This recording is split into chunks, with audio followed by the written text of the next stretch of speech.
Hello friends, దేవుని కృప వల్ల అయ్యగారు అమ్మగారు మీ అందరికీ దేవుని యొక్క విలువైన ప్రసంగములు స్వయంగా రాసినవి మీకు అందచేయాలని కోరుకుంటున్నాను. మా పుస్తకంలో సిలువ ధ్యాన ప్రసంగములు 83 ప్రసంగములు, క్రిస్మస్ ప్రసంగములు 50 ప్రసంగములు, బైబిల్లోని స్త్రీల ప్రసంగములు 72 ప్రసంగములు, మోషే సుఖోపవాస ప్రసంగములు 63 ప్రసంగములు. ఈ పుస్తకములు అయ్యగారు అమ్మగారు స్వయంగా రాసినవి మీ అందరికీ అందాలని కోరుకుంటున్నాము. మా పుస్తకములు కావాల్సిన వారు కాంటాక్ట్ అవ్వాల్సిన numbers: Bapatla reverend doctor P Jayapal గారు, phone number 9866412025. Guntur doctor P Prasadarao గారు, ఫోన్ నెంబర్ 9413685994 అండ్ 9705789407. మా పుస్తకంలో మీరు తీసుకొని చదివి ఆదరణ పొంది దేవుని మహిమపరచాలని కోరుకుంటున్నాము. Don't forget to like the video. Thank you. ఆదికాండము 8వ అధ్యాయము 20-21 చదువుతున్నా. అప్పుడు నోవహు యెహోవాకు బలిపీఠము కట్టి పవిత్ర పశువులన్నిటిలోను పవిత్ర పక్షులన్నిటిలోను కొన్ని తీసుకుని ఆ పీఠం మీద దహన బలి అర్పించాడు. అప్పుడు యెహోవా ఇంపైన సువాసన ఆగ్రహించి, ఇక మీదట నరులను బట్టి భూమిని మరలా శపించను. ఎందుకనగా నరుల హృదయాలోచన వారి బాల్యం నుండి చెడ్డది. నేను ఇప్పుడు చేసిన ప్రకారము ఇక సమస్త జీవులను సంహరింపను. చాలమ్మా. ఆదికాండము 12:7-8 కూడా చదవండి. యెహోవా అబ్రాముకు ప్రత్యక్షమై, నీ సంతానములకు ఈ దేశం ఇచ్చేదనని చెప్పగా, అతడు తనకు ప్రత్యక్షమైన యెహోవాకు ఒక బలిపీఠమును కట్టెను. అక్కడ నుండి అతడు బయలుదేరి బేతేలునకు తూర్పునున్న కొండకు చేరి, పడమటనున్న బేతేలునకు తూర్పునున్న హాయికి మధ్యను గుడారము వేసి, అక్కడ యెహోవాకు బలిపీఠమును కట్టి యెహోవా నామమున ప్రార్థన చేశాను. చాలండి, ప్రార్థన చేసుకుందాం. మమ్మల్ని మిక్కిలిగా ప్రేమించిన మా తండ్రి, మీ పాదములు కోటాను నమస్కారములు, స్తుతులు, స్తోత్రములు చెల్లించుకుంటూ ఉన్నాం. మీ దయ, మీ కృప, మీ కనికరం వాళ్ళని జీవిస్తూ ఉన్నాం. ఇదేమో నాయన, నేను ధ్యానించబోయే అంశం బలిపీఠం. మీరే సహాయం చేయండి నాయన. తెలివి తక్కువ దాన్ని, ఏమీ తెలియదు, అక్రమం ఉన్నది. ఇంకా దేవా జ్ఞాపకం చేసుకుని దయతో చేసి మీ పిల్లలైన మాకందరికీ కావలసిన వాక్యం అందించి దీవించునని దిగి వచ్చి వేసిన యేసయ్య పరిశుద్ధ నామములో ఎంతో వినయంతో వేడుకుని ప్రార్థిస్తున్నాము తండ్రి. ఇదేమో మన వాక్య ధ్యానము బలిపీఠము. చెప్పండి అందరూ, మళ్ళీ చెప్పండి. ఎప్పుడు అడిగితే అలా చెప్తారా? ఏంటి ఏంటి బలిపీఠం? బలిపీఠం అంటే ఏంటండి అని మీరు అడగవచ్చు. పూర్వకాలంలో దేవునితో ఉన్నటువంటి భక్తులైన వారు, ప్రవక్తలైన వారు ఆయన ప్రార్థించడానికి, ఆయన చేసిన మేళకు కృతజ్ఞత చెల్లించడానికి బలులు అర్పించేటువంటి ప్రత్యేకమైనటువంటి స్థలం అన్నమాట. వీటి ద్వారా ఎప్పుడైతే బలులు అర్పిస్తారో వీటి ద్వారా దేవుడు సంతోషించి బలిపీఠం మీద వారు అర్పించేటువంటి విన్నపాలు, జంతువులు ఆయన అంగీకరించేవారు.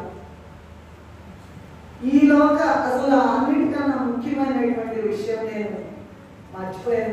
మొట్టమొదటి, ఈ బలిపీఠానికి కర్త ఎవరంటే యేసు ప్రభువే. ఎవరండి బలిపీఠానికి కర్త? ఎవరు?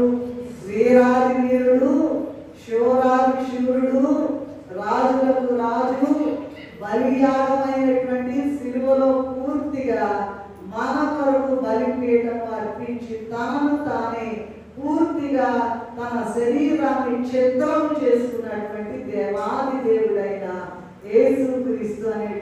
విషయాన్ని మనము జ్ఞాపకం చేసుకోవాలి. ఇలా ప్రభు బలిపీఠం అర్పించారు. బలిపీఠానికి కర్త యేసయ్య. మొదటి నుంచి చూసినట్లయితే పాత నిబంధన కాలంలో, క్రొత్త నిబంధన కాలంలో కూడా మరి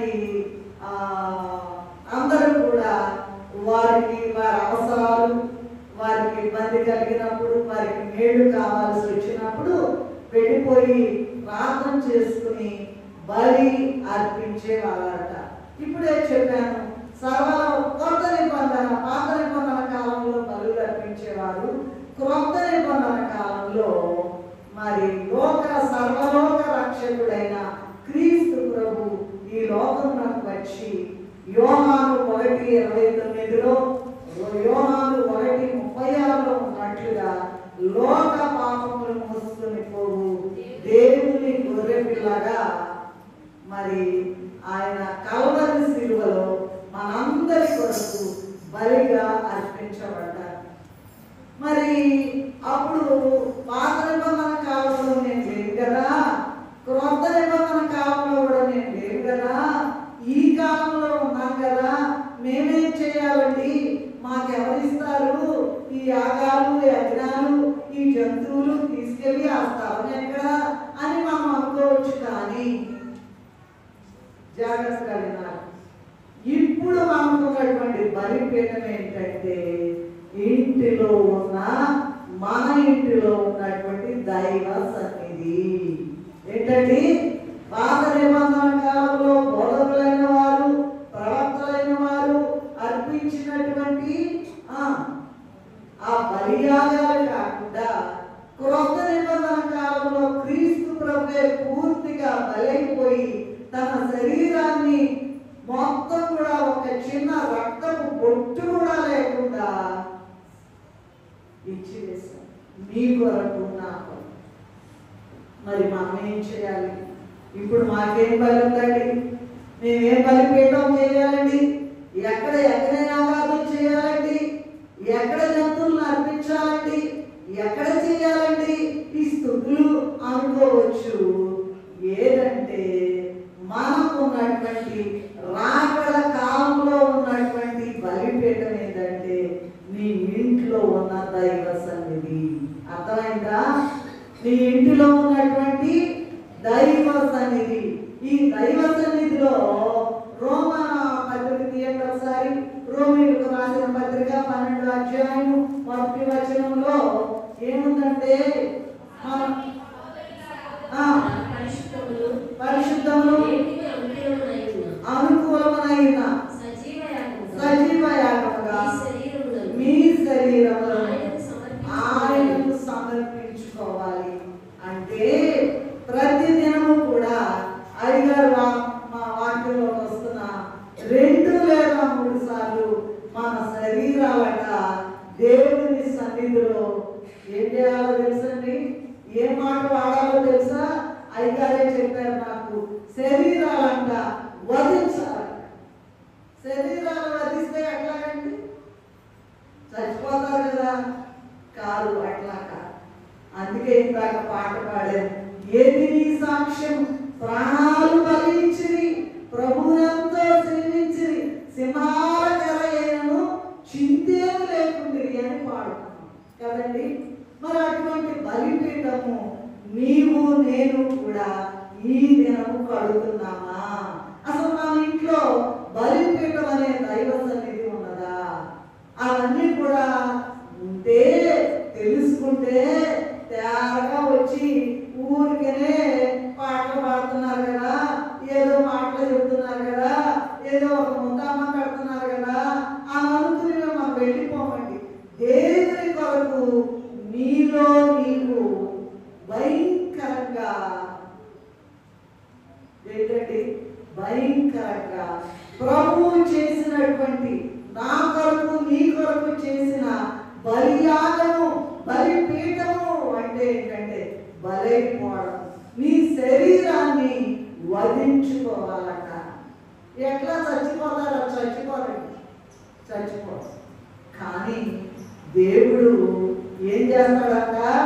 పడి దెబ్బ తగిలినా, పగవారు కొట్టిన ఆయన పడిన గాయము మాపి బ్రతికించగలడు అని రాశారు దేవదాసయ్య గారు కదండి. పడితే తగిలిన పగవాడు పడిన గాయము మాపి బ్రతికించగలడు. యేసు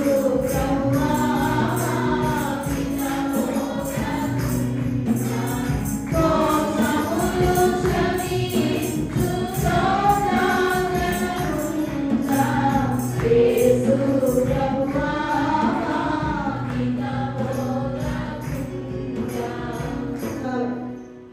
మన శరీరాలట వధించుకోవాలట. నా కాళ్ళు నొప్పులు ఉన్నాయి, ఏడు నొప్పులు ఉన్నాయి, తలనొప్పి ఉంది, కడుపులో నొప్పి ఉంది, ఆ నొప్పులు ఈ నొప్పులు, ఈ వద ముందు ఏమైపోవాలా? పారిపోవాలి. ఏమీ చేయదు నిన్ను. అయితే ఇళ్ళ కాడ కూర్చొని దైవ సన్నిధి లేకుండా, బలిపీఠం లేకుండా ఊరికనే వచ్చి వెళ్తూ ఉన్నాం. అలా కాదండి, మన జీవిత స్టైల్ మారిపోవాలి. ఎలా మారాలి? మన యొక్క శరీరములను ఆయనకు సజీవ యాగముగా సమర్పించుకోవాలి. ఎలా సమర్పించుకోవాలయ్యా అంటే శరీరాన్ని వధించాలట. బైబిల్ గ్రంథంలో ఏముందంటే, నీ చెయ్యి అభ్యంతరపరిస్తే దాన్ని నరికి అవతలవాలి, నీ కన్ను అభ్యంతరపరిస్తే దాన్ని నరికి అవతలవాలి. మరి ఏం చేయాలయ్యా? మొత్తం కూడా చూడండి. ఇప్పుడే నేను చూచాను, కోలయ్య గారు ఉన్నారు కదా, మరి మేము ఎప్పుడు ప్రార్థన చేస్తాం వారి కొరకు. చాలా అభిమానం, రన్ ఫర్ జీసస్ నడిపిస్తుంటారు. వయసు పెద్దదైనా కూడా దేవుని యొక్క పని చేయాలనేటువంటి ఆశ, వారికి ఉన్న ఆశ మమ్మల్ని ఆశ్చర్యపరుస్తుంది. దేవుడు చక్కగా నడిపిస్తాడండి, ఏమీ ఇబ్బంది రాదు.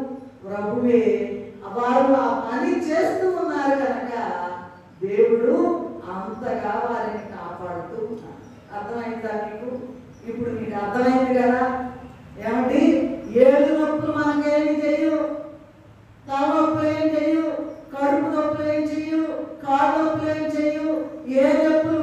గుండె నొప్పులు లేకుండా చేయుదు పండు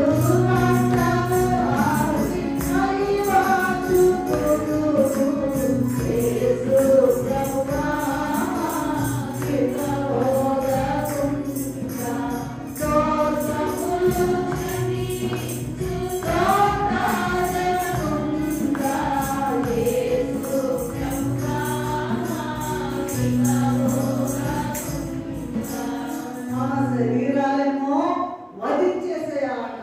ఏ తలనొప్పి నువ్వేం చేస్తావే, కాళ్ళు నొప్పి నువ్వేం చేస్తావే, కడుపు నొప్పి నువ్వేం చేస్తావే, గుండె నొప్పి నువ్వేం చేస్తావు? నువ్వేం చేయలేవు. తొక్కుతున్నా నిన్ను అని సన్నిధిలో మనము శరీరాన్ని వధించి మన హృదయాన్నట దేవునికి సమర్పించుకున్నట్లయితే అప్పుడు ప్రభు లైన్లోకి వచ్చి ఏం చేస్తారో తెలుసా? పదండి. శ్రమ వచ్చినప్పుడట ప్రభు అట ఎత్తుకుని నడుస్తారట. మా శ్రమ వచ్చినప్పుడు మాతో లేడు, ప్రభు పట్టించుకోవట్లేదు, మమ్మల్ని చూడలేదు అనుకుంటాము. కానీ నీవు చూసినట్లయితే, ధ్యానంలో అడిగినట్లయితే ప్రభు నీకు చూపిస్తారు. ఏం చూపిస్తారు? ఒక్క నీ అడుగులు ఉన్నాయి, ప్రభు అడుగులు ఉన్నాయి. నిన్ను ఎత్తుకున్నారు కనుక ప్రభు అడుగులు ఒక్కటే కనుక అది బలిపీఠం. శరీరాన్నేమో వధ చేసి పడే, అదేం లేదు నిన్ను. ఆయన చిత్తం లేకుండా నియమింపబడిన దినములో ఒకటే నువ్వు కాకమునిపే నా దినములన్నీ నీ గ్రంథంలో లిఖితములు అదేం చేస్తుందండి? సాతాను ఏం చేయదు. సాతాను వాళ్ళ నాకు చాలా ఇబ్బంది వచ్చింది, తర్వాత నేను సాక్ష్యం చెప్తాను. సరే, ఇప్పుడు ఏంటంటే బలిపీఠం అంటే అర్థమైందా మీకు? అమ్మా, అందరికీ అర్థమైందా? శరీరాన్నేమో చిత్రవాద చేసి ఏం చేయవు, నువ్వేం చేయలేవని సన్నిధి వదిలిపెట్టకూడదు.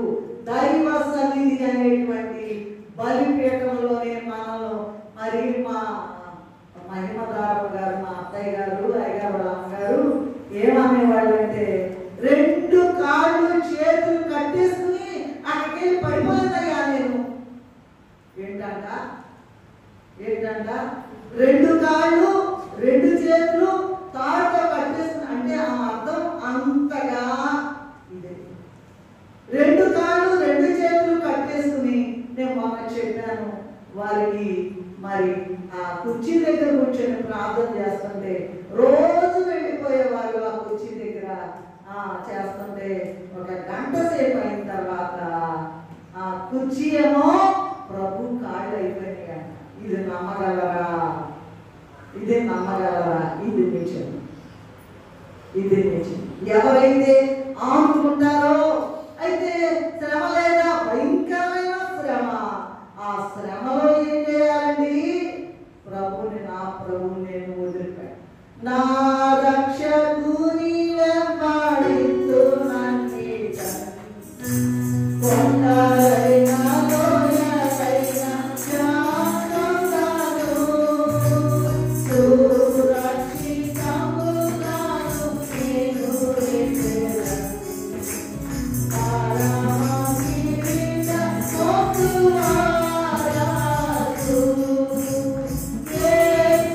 మోక్షవారసు యేసు నేను ఎన్నాడెన్నాడు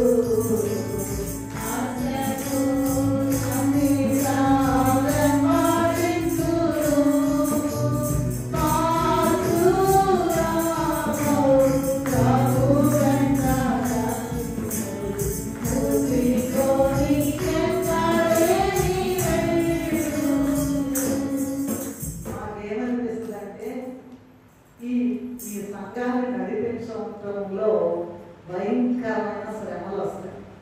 అవన్నీ నేను లెక్క చేయను. ఏమండి? లెక్క చేయను. అయితే ఈ సంఘస్థులు ఉన్నారే,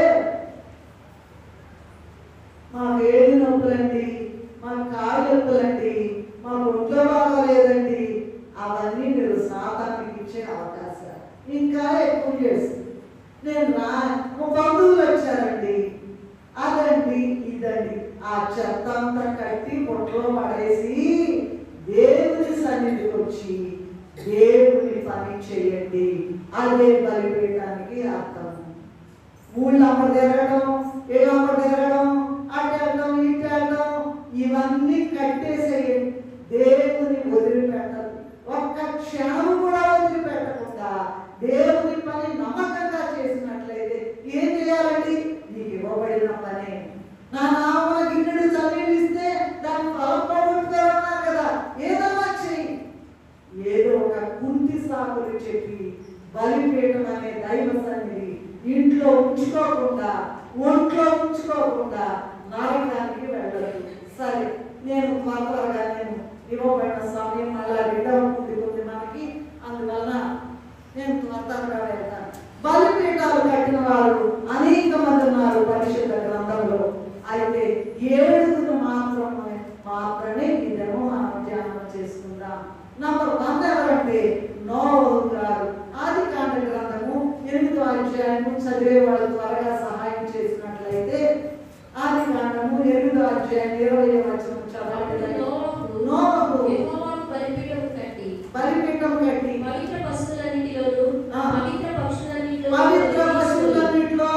పశువులన్నిటిలో కొన్ని తీసుకొని ఆ పీఠం మీద దహన బలి అర్పించెను. పీఠము మీద దహన బలి అర్పించెను.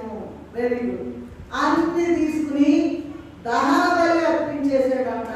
ఎందుకు చూడండి, ఆదికాండ గ్రంథం 7:13 ఉన్నట్లుగా 8 మంది మాత్రమే రక్షించబడ్డారండి. మొత్తం కూడా 5-6 అధ్యాయాల్లో చూసినట్లయితే ఒక చోట ఏముంటుందంటే మొత్తం చెడిపోయింది. సకల నరులు, ప్రాకృతులు అన్ని కూడా జంతువులన్నీ చచ్చిపోయినాయి.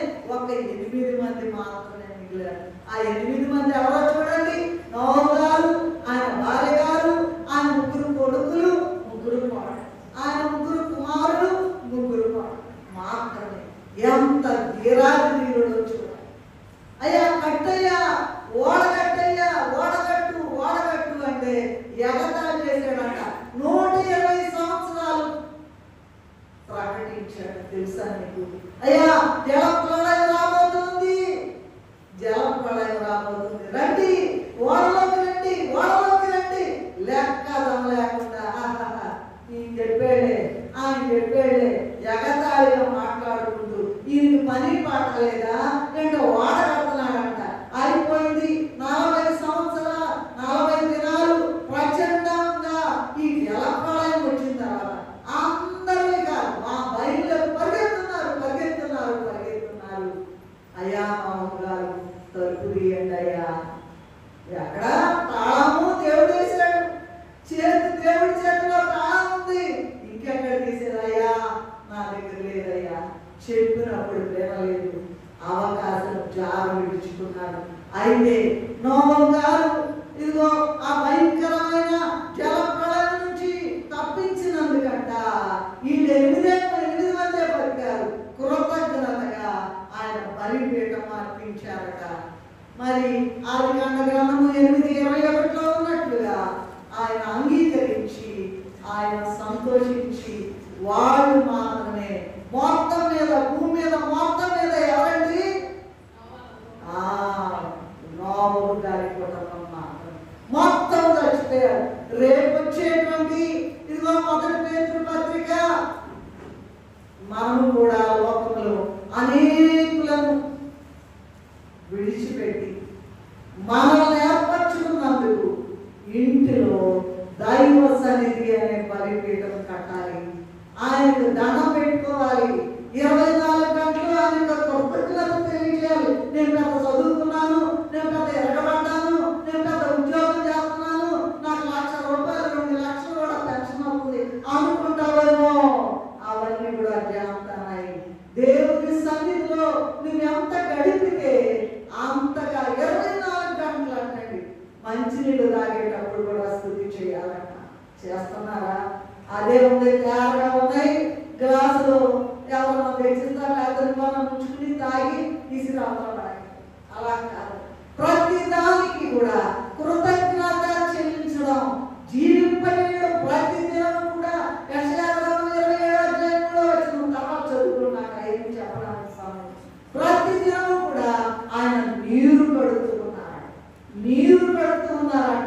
మనందరం చెట్లు అండి, నీళ్లు పడిపోతే చెట్టు ఎండిపోతా లేదా? దేవుడు ప్రతిదినం నీళ్లు పోస్తా ఉన్నాడు. నీకు తెలుసా ఆ విషయం? తేరగా బతుకుంటున్నాం అనుకుంటున్నావా? జబ్బులు వచ్చినప్పుడు, జ్వరాలు వచ్చినప్పుడు, ఇబ్బందులు వచ్చినప్పుడు చచ్చిపోతాం అనేటువంటి భయము. పోయిన వారం అయ్యారు చెప్పారు కదా, మరణ భయం అంట. అయితే దేవుడు అవన్నీ కూడా కొట్టివేశాడ. మరణమే లేదట ఆయన బిడ్డలైన వారికి. అయితే నీవు నిక్కచ్చిగా ఉండాలి, దేవుని సన్నిధిలో గడపాలి. బజార్లో వెళ్ళవాకు, ఎలా పడతారు, ఆ సంగతి ఈ సంగతి చూడవాకు. దేవునికే నీ బలిపీఠము, ఇంటిలో దైవ సన్నిధి అనే బలిపీఠం ఏర్పాటు చేసుకోవడం ద్వారా నిన్నెవరైనా ఏమీ చేయలేదు. నిన్నెవరైనా ఏమన్నా అంటే నేను ఊరుకొందనా, నన్నన్నట్టే భావించుకుని నరులకు తీర్పు విధించనా అని దేవుడు చెప్పాడు. నిన్నెవరైనా ఏమి పాడాలంటే నాకు సమయం ఉండదు. కనుక మొట్టమొదట నోవహు గారి గురించి నేర్చుకున్నాము. మరి ఇప్పుడేముందంటే అయిపోయిందిగా, అంత అయిపోయింది అనుకున్నాం కదా. అయితే ఇప్పుడు 1 పేతురు పత్రిక 3:10 అగ్ని ప్రాయము కాచుకొని ఉన్నది, అగ్ని ప్రాయము కాచుకుని ఉన్నది. మొత్తం కూడా లైవ్ అయిపోతున్నాయి. ఇంకేమి లేదు అక్కడ. మొత్తం కూడా ఇదిగో కమ్ము పుట్టు వస్తోంది కడవరి దినము. అయ్యో అయ్యో మనసెంతో వేదన దినము.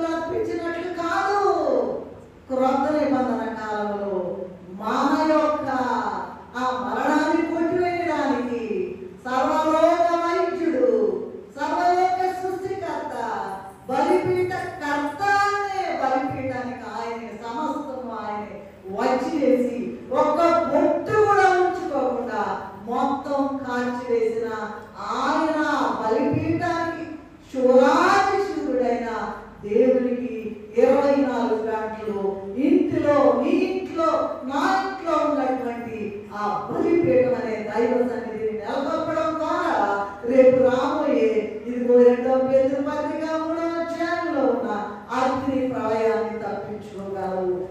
మరి ఆ మొదటి దాంట్లో మొదటి జల ప్రళయంలో నోవహు గారు 120 సంవత్సరాలు ప్రకటించిన లెక్కదాలే అంత తెచ్చారంటే ఇప్పుడు మనం చావడానికి వీలు లేకుండా నన్ను, నిన్ను, అందరినీ ప్రేమించి అయ్యా మీరు చావద్దు, అయ్యా చావద్దు, నా దగ్గర మీ దగ్గర నన్ను మీ దగ్గర నా దగ్గరికి మిమ్మల్ని తీసుకెళ్ళిపో. ఎవరు ఏమి నా చేయడం ఏక కూడా వాళ్ళంట క్షీమైనా కొట్టదంట. ఎప్పుడండి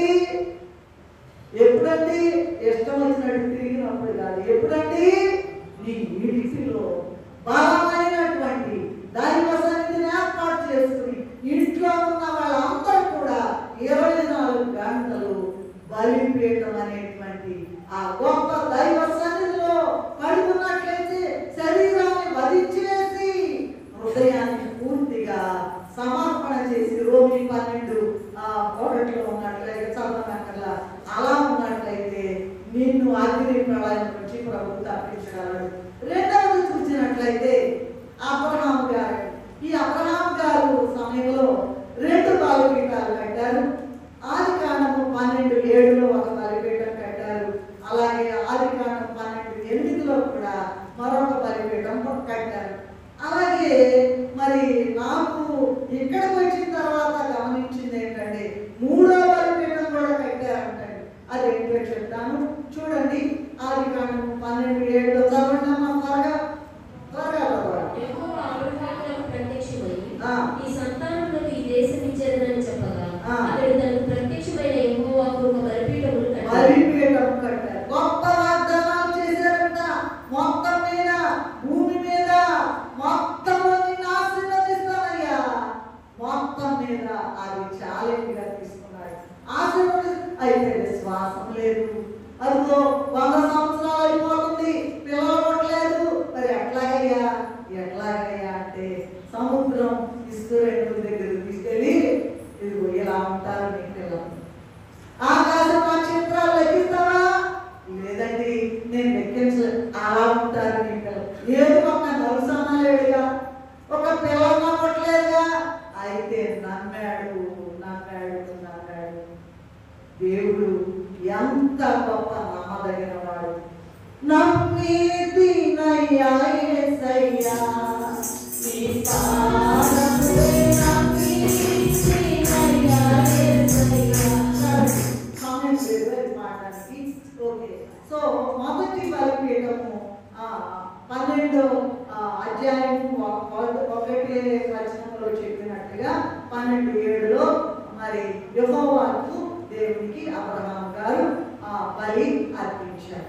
రెండవది కూడా చూడండి 12:8లో చూడండి దయచేసి. అక్కడి నుండి అతడు బయలుదేరి బేతేలునకు తూర్పునున్న కొండకు చేరి, పడమటనున్న బేతేలునకును తూర్పునున్న హాయికి మధ్య గుడారము వేసి అక్కడ యెహోవాకు బలిపీఠమును కట్టి యెహోవానమున ప్రార్థన చేశాడు. కృతజ్ఞత తెలియజేయడం. అయ్యా ఈ దినం నేను బతికున్నా నీకు దండమయ్యా, నేను బాగున్నా నీకు దండమయ్యా, నేను అన్నం తినగలుగుతున్నా నీకు దండమయ్యా, నేను 2 అడుగులు నడవగలుగుతున్నా నీకు దండమయ్యా, నీ కృపయ్యా అని ఆయనకంట. అదే మా మహిమదారమ్మ తల్లి గారు చెప్పేవారే, కాళ్ళు చేతులు తాడుగా కట్టేసుకుని మొత్తం వెళ్ళిపోయి దైవ సన్నిధిలో పడిపోవాలి.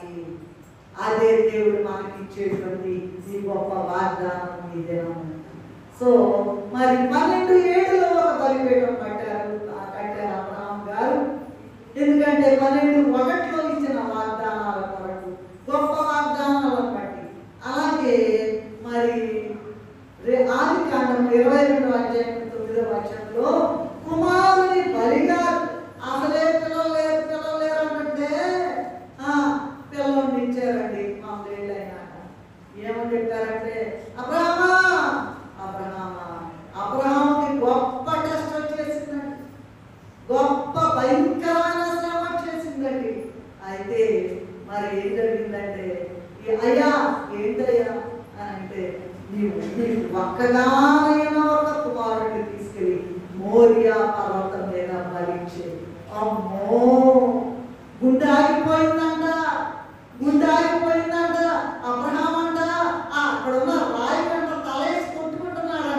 అయితే అయితే అయితే మరి దేవుడు ఎందుకు ఇట్లా వాగ్దానం చేశాడండి?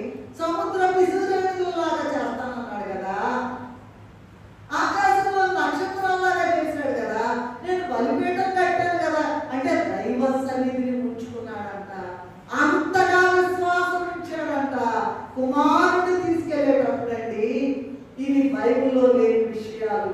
దేవదాసయ్య గారు దర్శనములో ప్రత్యక్షతలో కొందరికి భక్తులైన వారికి అందించిన మాట ఏంటంటే, అబ్రహాము యొక్క విశ్వాసమును చూచి శారమ్మ గారు కూడా చెప్పలేదంట, అమ్మా ఇదిగో అబ్బాయిని నేను వెళ్ళొస్తామన్నారు ఒక మాట. ఎందుకంటే ఆ గుండె బయలు చచ్చిపోతాము, లేక లేకుండా పిల్లల్ని తీసుకెళ్ళి ఈ పిల్లడు అన్నాడంట, నాన్న ఇదిగో బలి బలి అర్పించి వస్తామన్నాను కదా అంటే, ఇదిగో కట్టెలు ఉన్నాయి, నిప్పు ఉంది, మరి గొర్రె పిల్లేదు అంటే ఒరే నాయన నువ్వేనా అని చెప్పడానికి కడుపులో నుండి భయంకరమైనటువంటి నీళ్ళంట రక్తధారలుగా మారిపోయినప్పుడు నడుస్తా ఉన్నాడట.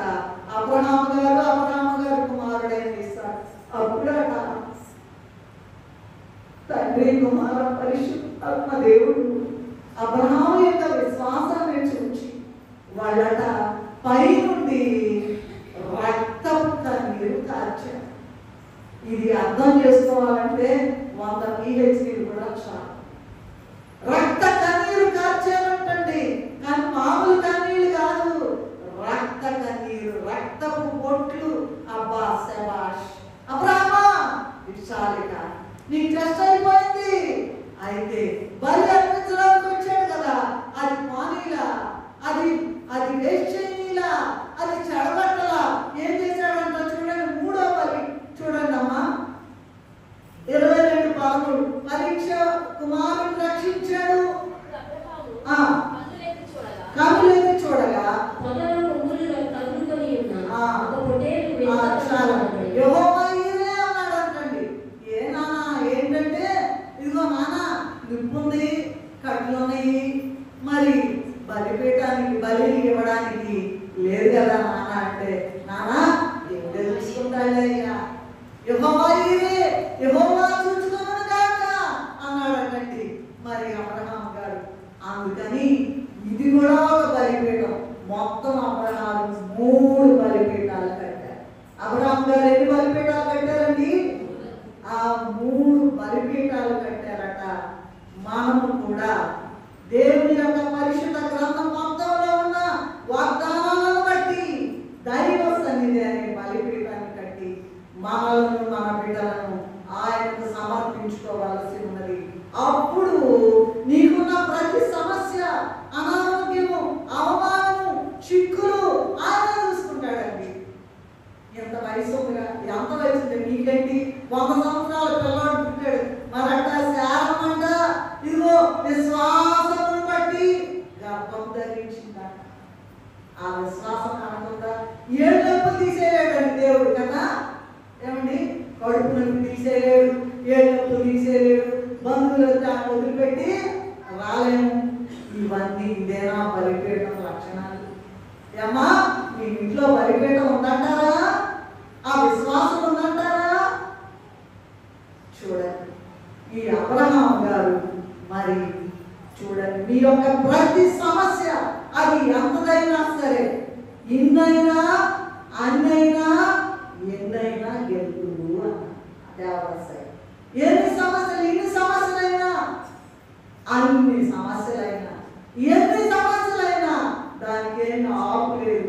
ఏమన్నా రాని ఏమండి మొత్తం వచ్చి భయపడరాదు క్రీస్తు విశ్వాసి.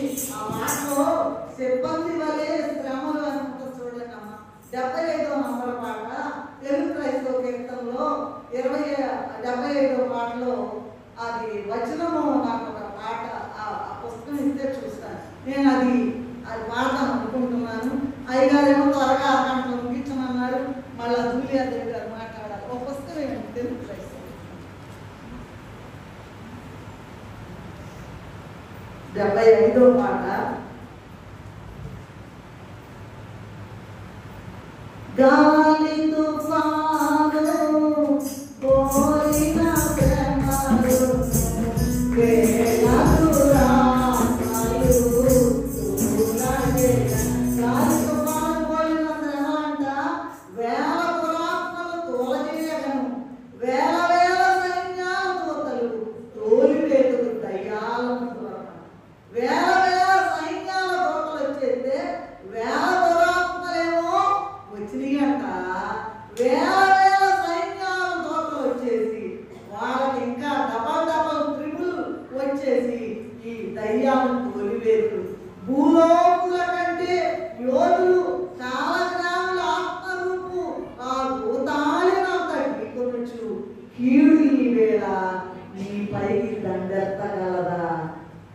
ఎంత గొప్ప పాట! ఈ పాట చదువుకోండి. దినదినము ప్రార్థించి నీ కొరకు మనములు విజ్ఞాపన చేయుటకు గనులకు భక్తులు పనిపూనిరు కదా. విని వర్ధిల్లుము విశ్వాసముతో కనికరించి తండ్రి వాక్యమున నరులనయమట్లు చేయమనిన విజ్ఞాపనలను భక్తుల నెగసి దాటుకుని నిన్ను చిక్కు పెట్టగల రాగలదే కీడు రాదండి. ఎవరికైతే దైవ సన్నిధి ఉంటుందో, ఎవరికైతే బలిపీఠం ఉంటుందో ఏమీ చేయలేదు. అందువలన ఇదిగో అబ్రహాము గారు మరట ఇంకా అయ్యా ఇంకంతే. అందుకని ఎవరైనా ఈ భూలోకం విడిచి అక్కడికి వెళ్తే ముందుండేదెవరో కనబడేదెవరో తెలుసండి, అబ్రహాము గారు. లాజరు అదిగో ఆయనేమో ఆ ధనవంతుడేమో ఏటో ఎక్కడో ఏడుస్తున్నాడంట, పాపం కూలుతున్నాడంట. లాజరు అబ్రహాము రొమ్మున ఆనుకొని ఉన్నాడు. ఎందుకో తెలుసా? 3 బలిపీఠాలు కట్టాడు. నువ్వెన్ని బలిపీఠాలు కట్టావమ్మా? నన్ను నేను కూడా ప్రశ్నించుకుంటున్నా, నేనెన్ని బలిపీఠాలు? నాలో ఉన్న అక్రమం ప్రభువా ప్రతి క్షణం కూడా ప్రభు రక్తముతో తలపు కానీ, చూపు కానీ, వాక్కు కానీ, మరి క్రియ కానీ, పని కానీ ఏదైనా ఉన్నట్లయితే మనకి దైవ సన్నిధి పోయినట్టే. ఏమీ లేకుండా తిన్నగా దైవ సన్నిధిలో బలిపీఠము కట్టాలి. ప్రతి దినము ఒకసారి కాదండి, 2-3 సార్లు కట్టాలి. అది మరి అబ్రహాము గారు 3 బలిపీఠాలు కట్టారు. ఓకే, సో రెండవది అబ్రహాము. మూడవది ఏంటంటే ఇస్సాకు గారండి. ఆదికాండ గ్రంథము 26వ అధ్యాయము 25వ వచనములో ఇస్సాకు గారు కూడా బలిపీఠం కట్టారు. అతడు బలిపీఠం కట్టించి యెహోవా నామమున ప్రార్థన చేసి అక్కడ తన గుడారము వేసెను. అప్పుడు ఇస్సాకు దాసుడు అక్కడ బావి తవ్వి. చాలమ్మా చాలు. 26:4 చదవండి. ఎందుకు కట్టాడయ్యా ఇస్సాకు గారు? అబ్రహాము గారి కుమారుడు అని మనం చూసినట్లయితే తండ్రికి చేసిన వాగ్దానములన్నీ ఇస్సాకు కూడా ఇచ్చి వేశారట. ఆదికాండ గ్రంథము 26:12 చూసినట్లయితే 100 ఫలము పొందారట. ఆదికాండ గ్రంథము 26:27 పగవారి నుంచి విడిపించారట, ఆశీర్వదించారట. అందుకే బలిపీఠం కట్టారట. అందుకే అట్లాగే మనం కూడా దైవ సన్నిధినే బలిపీఠం కట్టి ప్రార్థన చేస్తే మన పిల్లలు కూడా ఇస్సాకులాగా ఇంటిలో దైవ సన్నిధిని బలిపీఠం కట్టి ప్రార్థన చేస్తారు.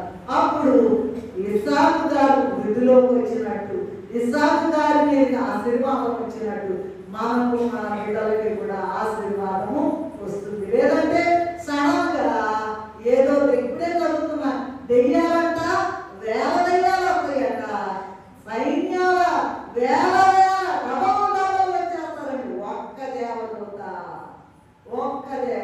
185,000 మందిని మొత్తి పడేసి అంత గొప్ప.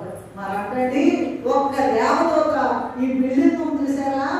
ఇంకా 2-3 అంతస్తులు. ఒక్క దేవదూత ఎంత ఉంటుందా ఏమండి? అనగానే పడిపో జాగ్రత్తగా. అయితే ప్రభు నాకు అర్హత లేకపోయినా కూడా చూపించారు. నేను చూశాను క్లియర్గా దేవదూత. సరే తీసే ఎవరో అబ్రహాము గారు కట్టారు, అలాగే అబ్రహాము గారు కట్టారు. తర్వాత యాకోబు గారు కూడా కట్టారు. యాకోబు గారు కూడా కట్టారు. చూడండి 33 ఆదికాండ గ్రంథము 20వ వచనం. సారీ, అక్కడ ఒక బలిపీఠం కట్టించి దానికి ఎల్ ఎలోహేయి ఇశ్రాయేలు అని పేరు పెట్టారు. ఇంకోటి కూడా ఈయన కూడా 2 బలిపీఠాలు కట్టారండి. 35:7 ఆదికాండ గ్రంథం. అక్కడ బలిపీఠం కట్టి ఆ చోటికి ఎల్ బేతేలు అని పేరు పెట్టారు. అంతే కదండి. ఎందుకంటే మరి తన అన్నయ్య అయినటువంటి చూసినట్లయితే 28:14 అనుకుంటా గొప్ప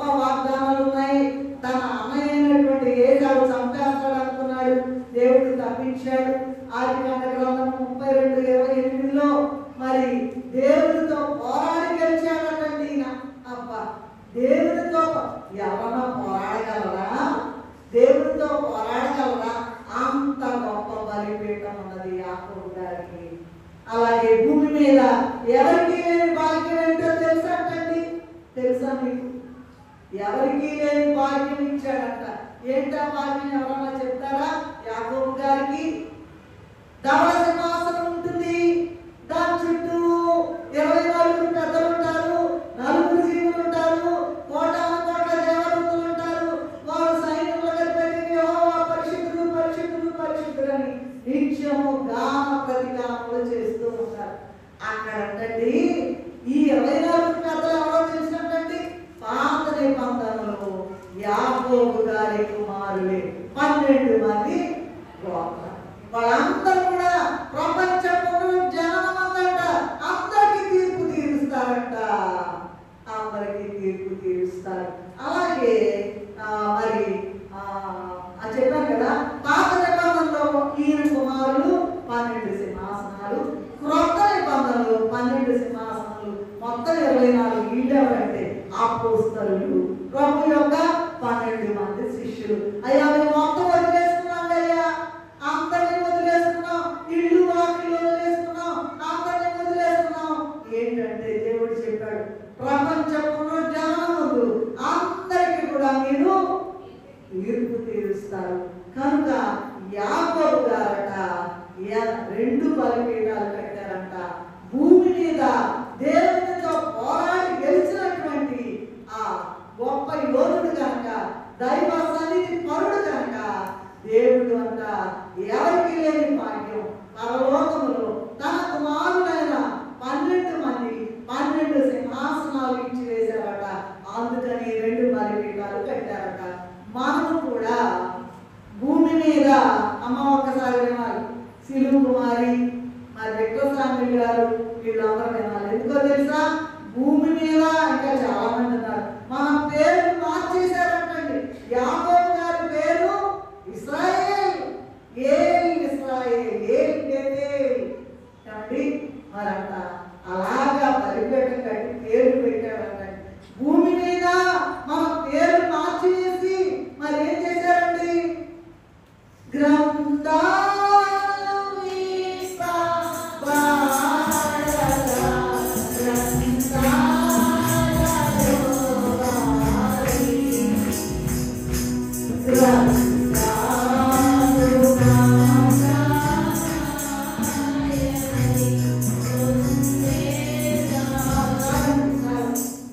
సిలువ కుమారి పేరు మార్చుకుంది. సిలువ కుమార్ అనేది భారతదేశం తీసుకున్నాక వెంకటస్వామి గారి పేరు వెంకటస్వామి గారి ముందు పేరు కదండి. మరి ఎంత గొప్ప భాగ్యం ఇచ్చాడు, మన పేరు మార్చాడు. యాకోబు కాదు నీ పేరు, ఇశ్రాయేలు, నీవు అనేకులకు అసలు భూమి మీద ఆశీర్వాదం ఇస్తాడు. అబ్రహాం గారికి ఇచ్చిన ఆశీర్వాదము వాగ్దానము ఈయన కూడా ఇచ్చి వేశారు. కనుక మరి దైవ సన్నిధి అనేటువంటి ఈ బలిపీఠం కట్టడం ద్వారా జీవ గ్రంథంలో మన పేరు రాసి పరలోక సింహాసనం మనకి ఇచ్చినందుకు మనం కూడా దైవ సన్నిధి అనే బలిపీఠం కట్టి ప్రతిదినము ప్రార్థనలు స్తుతులు చేయవలసి ఉన్నది. 4వది చూసినట్లయితే మోషే గారండి. మోషే గారు నిర్గమకాండం 17వ అధ్యాయం 17-15లో అమాలేకీయుల మీద గొప్ప జయం ఇచ్చినందుకు యెహోవా నిస్సి అనే బలిపీఠం కట్టాడట.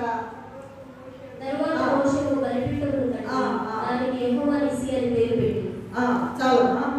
ఈ యొక్క బలిపీఠం కట్టడం వెనక చూసినట్లయితే నిర్గమకాండము 17-11లో అహరోను ఊరులు కొండ శిఖరం మీద చేసిన గొప్ప ప్రార్థన. చేతులు ఎత్తే ఉన్నాడంట. నువ్వు చేతులు ఎత్తుతున్నావా? అసలు ఏమా చేతులు ఎత్తుతున్నావా? లూకాసు వార్త 37-36-37లో ఏముందో తెలుసుంటండి. ఒక ఆమంట పాపము స్త్రీ వచ్చి ఆయన పాదాలని కడిగేసింది. నువ్వు గడుపుతున్నావా? ఒక బొట్టలా కాలుతున్నావా?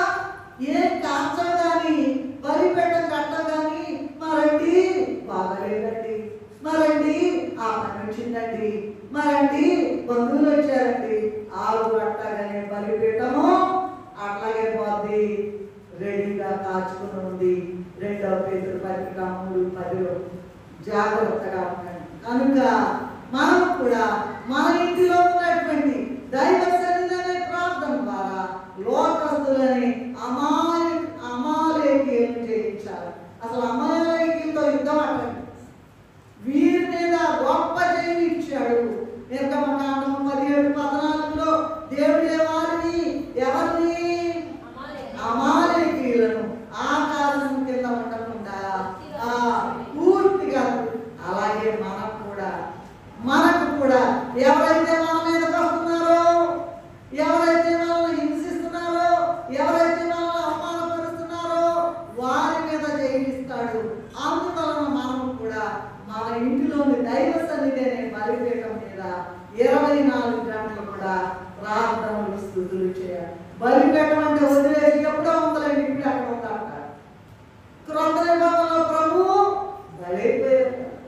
నీకేది బలిపీఠం అంటే నీ ఇంట్లో నువ్వు కట్టుకోవాలి. ఎంతవరకు కట్టలేదనుకో ఆ బలిపీఠం వదిలిపెట్టి రాకూడదు.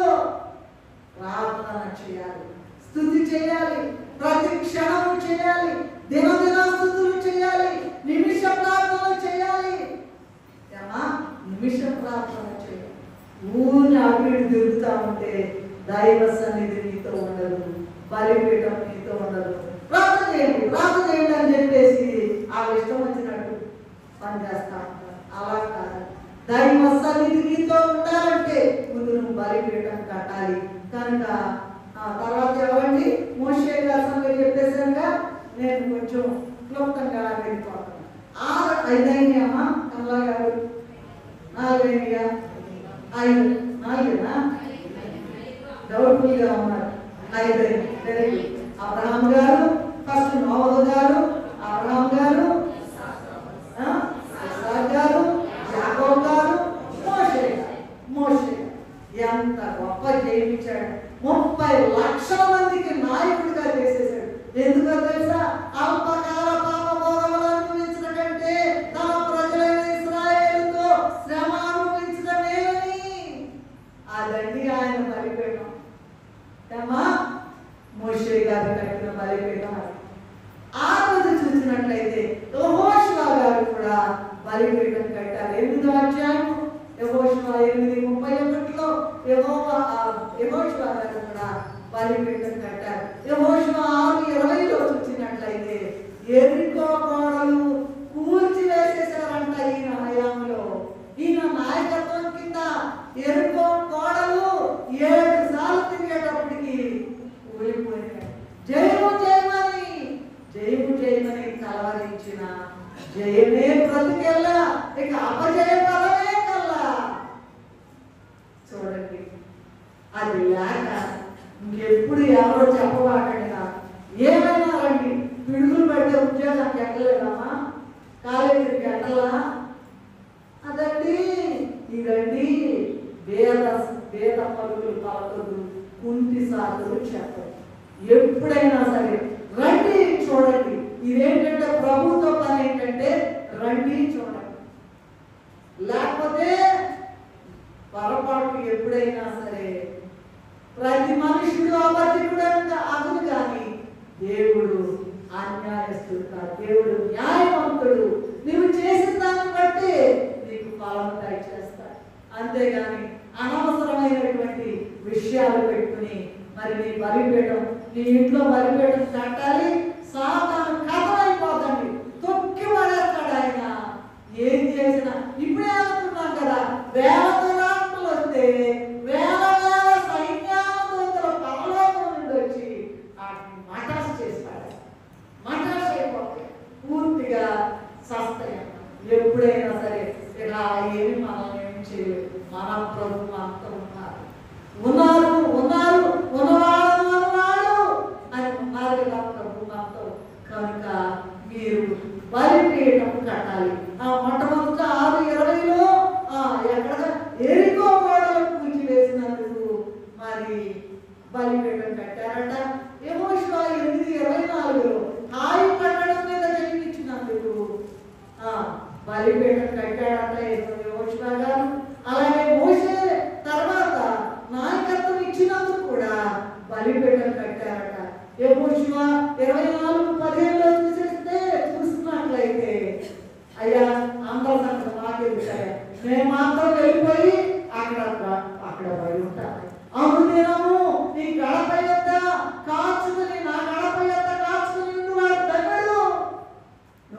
గట్టిగా నిలబడాలి. కానీ ఏదైనా మొన్నే కదా వాడు ఏమైనా చేయగలడు, గలమంతం మార్చగలడు, ఏమైనా చేయగలడు, గలమంతం మార్చగలడు. ఈ నామముకే మహిమంతా తెచ్చుకొందు. యేసయ్యా, యేసయ్యా, నీకే నీకే రాజ్యము. యేసయ్యా, యేసయ్యా, నీకే నీకే రాజ్యము.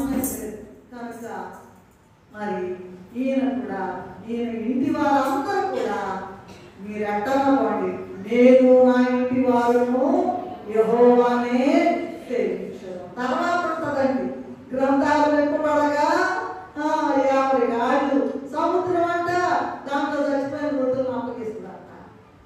ఏమండి, చచ్చిన సమాధిలో ఉన్న వాళ్ళందరూ తిరిగి వస్తారంట.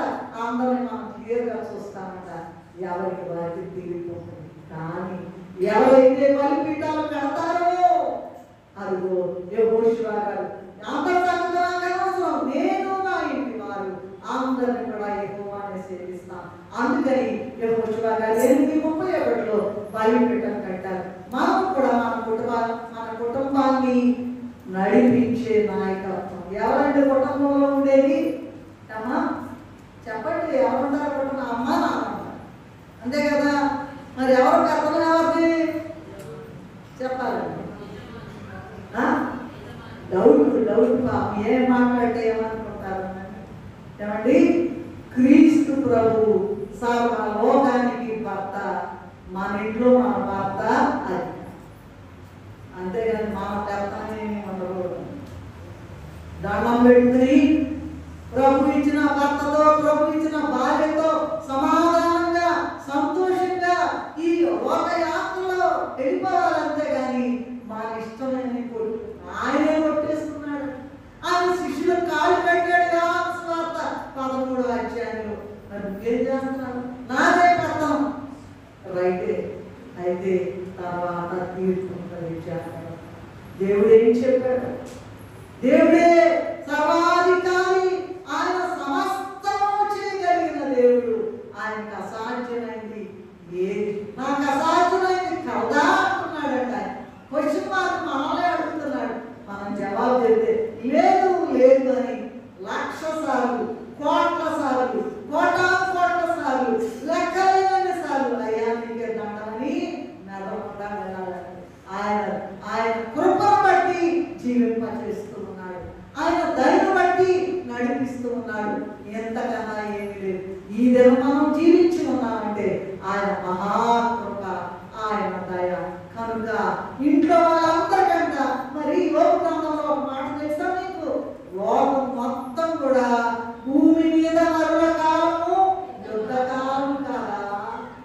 ఏమండి, లోకం మరంట భూమి మీద అంట పుట్టారయ్యా అంటే మొత్తం ఇక సమస్యలే, పెరిగే కొద్దీ సమస్యలే.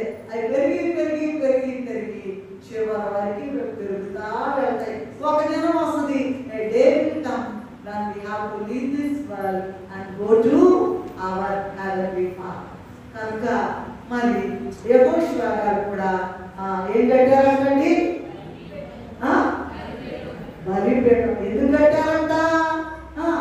ఎరుకో గోడల మీద, స్థాయి మీద ఇచ్చారంట.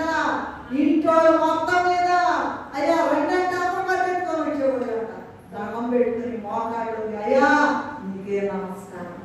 అదేంటి ఆయన కట్టిన బలిపీఠం. కనుక 7:1 ఉన్న అనేక యుద్ధాల్లో జన్మించినందుకు ఇంట్లో దైవ సన్నిధి అనే బలిపీఠం కట్టి ఇంట్లో వాళ్ళందరూ కూడా ప్రార్థనలు చేయాలి, స్తుతులు అర్పించాలి. ఇక చివరి నేను 7 చెప్తానున్నా. చాలా చాలా చాలా ఉన్నాయి. ఇప్పుడు అవన్నీ చెప్పడానికి సమయం లేదు, ఇప్పటికే అయిపోయింది. చివరిగా ఒకటి చెప్పి నేను ముగించేస్తా. ఏలియా గారు కట్టిన బలిపీఠం. ఈ ఏలియా గారి ఈ మొదటి రాజుల గ్రంథానికి మీకు ఒక పేరు ఎవరన్నా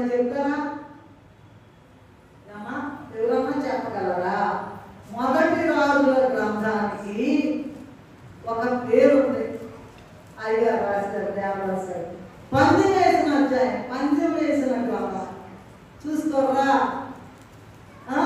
సవాల్ ఎవరైనా సరే సవాల్ రండి మా దేవుడి దగ్గరికి రండి. ఏదైనా చేయగలడు ఆయన, కథ మొత్తం మార్చగలడు. అసాధ్యమైన కార్యములను సరి చేయిస్తాను ప్రభా. ఏదైనా చేస్తాడండి, లిమిటేషన్ ఏమి లేదు. ఎప్పటి నుంచి బుద్ధి తెచ్చుకుని నేను కూడా బుద్ధి తెచ్చుకుంటున్నా. నేను కూడా అయ్యా రాలేదయ్యా అంటే అయ్యారు పాపం రామ్మ దేవుడి సన్నిధికి వెళ్ళకపోతే బాగా లేకపోతే దేవుడే బాగు చేస్తాడు రా అంటారు. నోరు మూసుకుని పరుగో పరుగో పరుగో, కష్టమైన నష్టమైన ఏ ఒక్క నిమిషం కూడా వేస్ట్ చేయకుండా దేవుని సన్నిధిలో దేవుని యొక్క గ్రంథ పారాయణంలో ఉంటున్నామంటే మాటలు కాదు. ప్రభువే స్వయంగా మా కనబడి మాట్లాడి ఇల్లు వాకిళ్ళు వదిలిపెట్టుకున్నాం, ఉద్యోగాలు వదిలిపెట్టుకున్నాం, బడాయిగా చెప్పలేదు.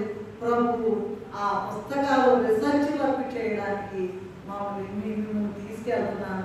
మీకు ఏం తప్పు చేయాలని తీసుకొచ్చారు కనుక ఆ పని మా బ్రతుకు చివరి వరకు కూడా మరి మేము కొనసాగించాలని ప్రయాసపడుతూ ఉన్నాం. అందుకే గురువారం నాడు మరి ఈ సన్నిధి పోవటానికి మేము వద్దాం అనుకుంటాం, కానీ సగంలో ఆగిపోతే మళ్ళీ రాస్తాం. అయితే ప్రభు ఇచ్చినటువంటి కృప కనుక మరి ఏరియా గారి సంగతి అనుకున్నాం కదండి. 18 అధ్యాయం అంటండి. ఏంటంట 18 అధ్యాయం కాదు గ్రంథం. ఏరియా గారు 18-19లో చూసినట్లయితే మొదటి రాజుల గ్రంథము 850 మంది ఎజబెల ప్రవక్తల మీద పందెం వేసి గెలిచాడట. వాళ్ళందరినీ నాశనం చేసేసారు ఎజబెల ప్రవక్తలు. మొదటి రాజు 1840లో చూడండి, కిషోర్ వారి దగ్గర బయలు ప్రవక్తలు నడిపించి పడేశారు కాకులతో. మొదటి రాజులు 17:1-6 అనుకుంటాను. కాకుల చేత ఎవరైనా కాకులతో ఆహారం ఇస్తారంటండి. కాకులు అసలే దొంగయ్య అంటుంటారు కదా. కాకుల ఆహారం రోజు అంటండి, ప్రతిరోజు. ఇవాళ వచ్చినాయి కదా మరి సాయంత్రం వస్తాయా. విశ్వాసం విశ్వాసము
విశ్వాసం లేదయ్యా, నాకు నమ్మలేకపోతున్నానయ్యా. ఈ రోగం తగ్గుద్ది, ఈ సమస్య పోద్ది, ఈ అనారోగ్యం పోద్ది, ఈ యొక్క అవమానం పోద్ది అని ఎవరైతే ఖచ్చితంగా నమ్ముతారో నిలబడతారు. ప్రభు అంటారు దిగొచ్చేస్తారంటండి. ఏలియా పందెం వేసాడంటండి. అడుగడుగులో చూసుకో నా దేవుడేంటో అని బలిపీఠం కట్టారట. మరి అందుకే పందెం యెజెబెలు ప్రవక్తలు అయిపోయారు. షీషోను వారి దగ్గర మరి బయలు ప్రవక్తలు అయిపోయారు. అందువలన 2వ రాజుల గ్రంథము 2:11లో అతను చనిపోలేదు. అదిగో అక్కడికి వెళ్ళి వృక్షం కింద బదరీ వృక్షం కింద కూర్చొని అయ్యా ఆ యెజెబెలు చేతిలో నేను చావటం ఏంటయ్యా, చచ్చిపోవడానికి వీలేదు అయ్యా, నువ్వే చంపేసుకో, ఏమంటే ఆత్మ తీసుకుంటే వెళ్ళిపోతాం కదా అని అన్నాడంట. నన్ను తీసుకోవడమ్మా, నన్ను ఎక్కడా తీసుకునేది, ఎక్కడా తీసుకునేది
తీసుకుని వెళ్ళాడు. ప్రియమైన దేవుని బిడ్డలారా, మనము కూడా ఎంతసేపు పొందుకున్నది ఏంటంటే, ధ్యానం చేసింది ఏంటంటే, దైవ సన్నిధి ఉన్న వాళ్ళు కొనసాగించండి. ఇంకా పరలోక పరిశుద్ధులు ప్రభువులతో మన మధ్య అసలైనటువంటి దైవ సన్నిధి పెట్టుకోండి. దేవదూతలు కనపడతారు, పరిశుద్ధులు కనపడతారు, భూలోక భక్తులు కనపడతారు, దెయ్యాలు కూడా వస్తాయండి. దెయ్యాలు దేవుని పనిచేస్తాయి. ఎవరిని మృగుతురా అని పేరు పత్రికలో ఉంది కదా, వాడంతా తిరుగుతూ ఉన్నాడట. అయితే నువ్వు దాని చేతికి చిక్కకుండా ఏం చేయాలి? బలిపీఠం దగ్గర ఉంది. ఇదిగో ఆ 2వ రాజు 2:11 ఉన్నట్టుగా మరణం లేకుండా సజీవంగా పరలోకానికి వెళ్ళిపోయాడు. అట్లాగే మనం కూడా మన ఇంట్లో దైవ సన్నిధి అనే బలిపీఠం కట్టి ప్రార్థన చేస్తే, 1 దశలోనికి రాసిన పత్రిక 4:17 ఉన్నట్టుగా మనం కూడా మరణం లేకుండా 2వ రాకడలో ఎగిరి వెళ్తాము. అట్టి కృప తండ్రి మనకు అందరికీ అనుగ్రహించును గాక. ప్రేమ కలిగిన మా తండ్రి, అయా తెలివి తక్కువ దాన్ని, జ్ఞానం లేని దాన్ని, అయా క్రమము లేని దాన్ని ఆయన చూపించావు ప్రభువా. నీకు నమస్కారాలు, చేతులెత్తి నమస్కరిస్తాను. ఇంకెంతకన్నా అద్భుతంగా ఉంటాను ఉందా? బలిపీఠం కట్టే అద్భుతం నైనా నేర్పిస్తాం.